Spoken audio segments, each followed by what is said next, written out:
Hi, I'm Leslie Carroll, one of the general neurology nurse practitioners here at Neura, and I live in Tennessee. I was a nurse in the neuro intensive care unit for several years before going back to school and getting my master's as a family nurse practitioner. And then I worked inpatient and outpatient for a general neurology group here in Tennessee for 5 years and then came to Neura. I love neurology, everything about it. So my whole nursing career as an RN and a nurse practitioner has all been in neurology. I kind of specialized a little bit in our stroke care here in Tennessee, and I just love neurology in general. Probably stroke for sure. South, we used to see a lot of stroke here at my previous job. And so I kind of had a little niche for that. I think it's just very interesting from start to finish how the brain can recover and people can heal. And you would see someone in the hospital with debilitating symptoms, and then you would see them in your office 3 months later. And just how much that they can improve with physical therapy, speech therapy, occupational therapy, cognitive rehab, and just the whole start to finish from prevention, secondary prevention. Therefore, out. It's just a unique.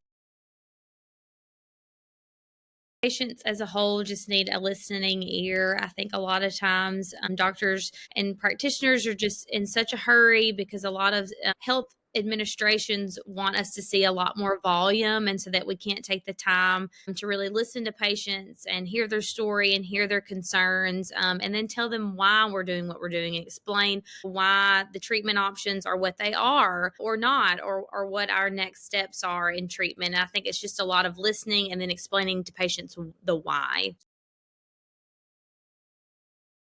I think patient first care matters the most because it establishes a trust between you and the patient. If they don't feel comfortable with you, or they don't feel like they can tell you their concerns, or express their feelings, I think that automatically kind of puts a patient just a little standoff. And so I think that that's just what is important to get established, that relationship between you and the patient, just first and foremost.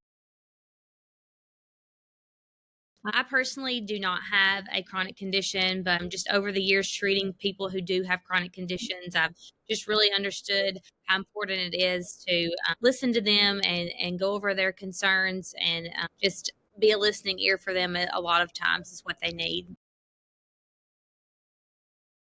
I am a member of the Alzheimer's Association, and play a big part of that here in my community. The Alzheimer's and Dementia Association is so important because it really helps families and caretakers understand why their loved one is going through what they're going through. And it just gives them a lot of support as well, because it's also support for the caretaker, the family, and the patient, and just kind of knowing, why they're going through what they're going through, and, what the steps are as far as what they need in the home or what kind of support they need. It's an advocacy group here that's near and dear to my heart.